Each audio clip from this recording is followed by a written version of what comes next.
Bem-vindos ao canal Pensamento Universico. Esse é o nosso 20º encontro e o último encontro dessa primeira série de conversas que a gente vem fazendo semanalmente. Hoje eu quero falar sobre a Nova Alvorada, movimento de autorrealização Nova Alvorada. Quando o professor Roden voltou para o Brasil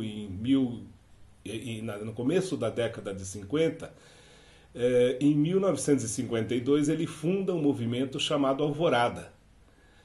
E nesse começo de terceiro milênio, nós então propusemos, em 2011, uma nova versão dentro das novas roupagens, dos desafios do novo século, do novo milênio que se abre, o movimento Nova Alvorada.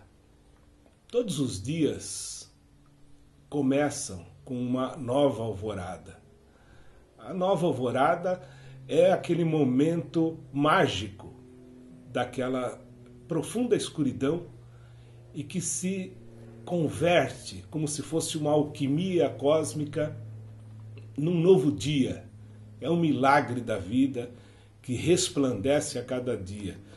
Então é muito inspirador para nós usarmos essa expressão que resgata aquela ideia original do Roden e coloca como sempre há uma experiência de nova alvorada. E numa nova alvorada, a gente está sempre focado no hoje, no agora, porque é o agora que interessa. É o agora que é o real, que é o verdadeiro. Não é? Então, como Jesus diria aqui, não vos preocupeis com o dia de amanhã. Para cada dia ele é suficiente o seu cuidado. Então vamos trabalhar bem hoje, nessa nova alvorada do dia, da nossa vida. Né? Então esse movimento surgiu porque as pessoas procuram o autoconhecimento, a autorrealização, e como já diz o nome, o autoconhecimento é uma experiência sua. Você não precisa de igreja, não precisa de movimento, não precisa de nenhuma congregação para fazer a sua experiência de nova alvorada.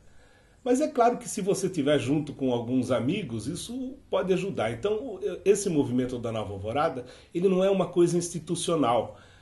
Ele é um movimento espontâneo de pessoas que se encontram, que têm o prazer de mensalmente estarem juntos e de refletirem as obras do professor Roden. Né? E é bem interessante porque o movimento elegeu para si como símbolo o girassol, que nós chamamos de o buscador. Né?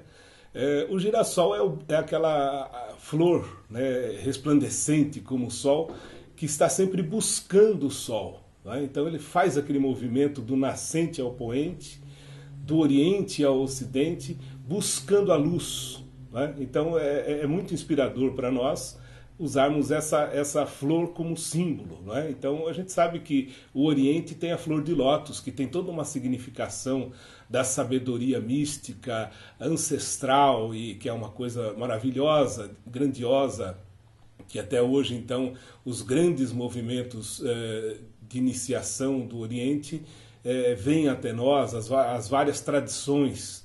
E o Ocidente ele tem a rosa, e a rosa mística, né, que representa os movimentos também de espiritualidade, os movimentos da metafísica. Então, nós entendemos que no girassol a gente sintetiza essas duas concepções de Oriente e de Ocidente, e contemplando as duas concepções, ou seja, unindo o Oriente ao Ocidente, aí você já não tem mais a dicotomia, e você então cria o universico.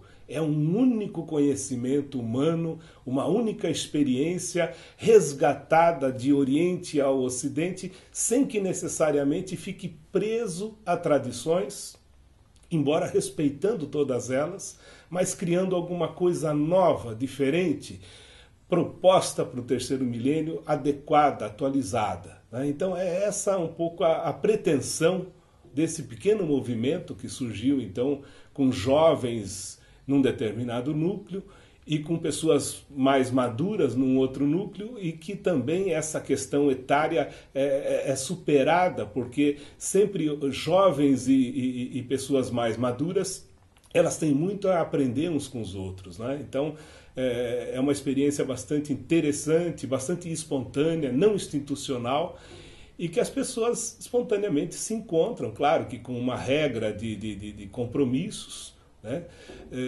para discutir então as obras do professor Roden, para fazer cosmomeditação, né? E nessa experiência a gente valoriza muito aquilo que o professor Miller, que é um outro grande sábio brasileiro, pouco lembrado muitas vezes, o professor Antônio Rubens Miller, que resgatava a experiência da pantoesocracia. Então, ou seja, que todos têm o direito e o poder igual nas reuniões. Então não há uma liderança centrada nessas reuniões. Todos, então, aquele que em particular tem a palavra naquele momento é o senhor do poder, mas que aquele poder ele é transitório, ele passa para qualquer outro da reunião naquele momento que se toma a palavra, não é? E claro, temos as lideranças que são circunstanciais, que estão mais para servir o movimento do que necessariamente se arrogar algum poder de comando dos movimentos. Então, a experiência bonita da panteisocracia, que claro, estamos tentando aprender, é muito difícil a gente ficar solto sem uma liderança específica, né? Quer dizer, por milênios a humanidade sempre criou as figuras centrais. Então, mas quando a gente vê os grandes iniciados, eles não se arrogavam o direito de serem os grandes líderes. Eles eram naturalmente por postura, por disponibilidade, mais do que por concentrar poderes nas mãos, né? Então a panteisocracia é um exercício importante e necessário no movimento da Nova Alvorada e que poderia ser disseminado por toda a sociedade, conforme algumas experiências, né? Porque a gente sempre diz que as instituições em si elas não são nada.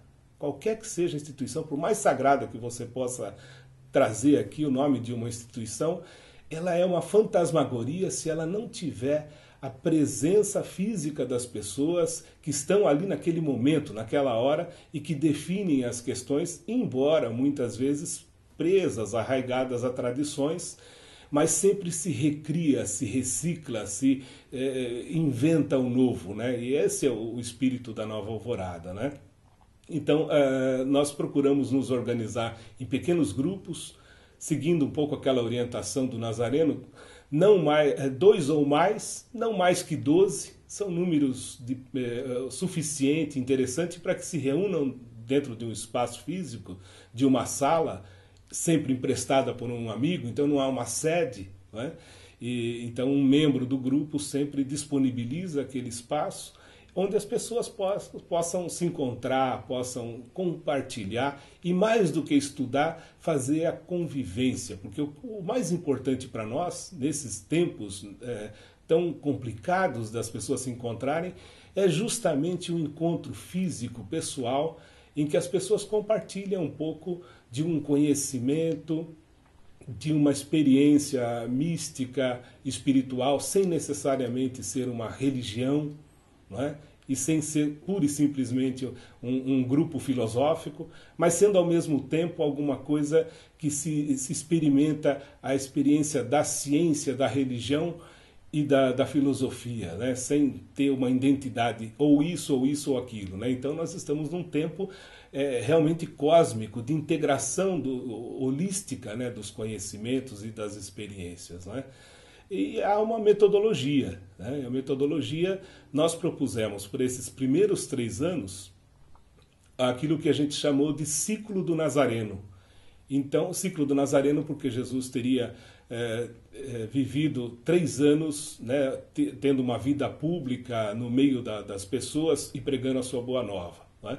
Então, o ciclo do Nazareno foi programado, e isso a gente disponibiliza para quem tiver maior interesse de conhecer o que é a programação, e essa sim vamos dizer, a autoridade que amarra os encontros desses grupos, desses núcleos de convivência. Então, no primeiro ano, nós focamos muito naquilo que o Roden chamava de filosofia universal, que contemplam 3 livros, uma tríade, né? Uma trilogia do conhecimento antigo do Ocidente, do conhecimento mais contemporâneo, e o terceiro livro da filosofia oriental. Então esse foi o primeiro ano, que foi um ano que a gente chamaria aqui de mais mental, de mais reflexão, de mais teoria. Não é? O segundo encontro, o segundo ano, foi o ano da filosofia do Evangelho, onde a gente focou mais no coração, no sentimento, na experiência do amor, né? Nas experiências focadas na figura de Jesus Nazareno. Então, alguns livros do professor Roden compõem esse segundo ano, não é? Mais focado no coração. Não é? E o terceiro ano, que nós estamos fechando agora esse ciclo, em julho desse ano, né? Então faremos 3 anos e estaremos fechando uma era desse movimento, não é? Que é a experiência do agir, né? Ou de pelo menos propor o lado mais da ação, da força mais física, da ação prática, de maneira que nós teríamos aqui o que um outro pensador brasileiro, o professor Gregory, né, Valdemar de Gregory, dizia sobre a questão dos 3 cérebros, né, do pensar, do sentir e do agir. Então nós pensamos de uma tal maneira que o ciclo do Nazareno completo, ele deve ser focado no pensar, no sentir, na emoção, no coração e no agir. Né? E a partir dessa experiência, fechando esse ciclo, então se abre uma nova era a partir de julho. Né? Mas, de qualquer maneira, esses grupos podem se formar a qualquer momento. Você, se tiver um amigo, você pode se reunir na casa dele mensalmente e fazer uso dessa programação. Não é? Então, e que não sejam grupos muito grandes, né, para virar uma seita, né? Mas não, que sejam grupos pequenos, onde as pessoas tenham uma relação de amizade profunda, porque não há possibilidade de fazer uma experiência mística sem que as pessoas de fato comunguem dessa experiência vital que é a experiência do buscador, né? Voltando então à ideia dos girassóis, né? Que a gente então, cada um de nós devemos ser imitadores desses girassóis, buscando sempre a luz.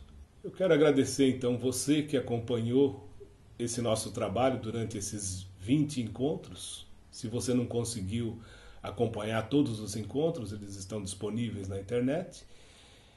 E convidá-los para uma segunda fase, onde então nós continuaremos esses diálogos sobre o pensamento universico focado na sabedoria e na metodologia do professor Huberto Roden. A todos vocês, então, uma boa nova alvorada e até o próximo encontro.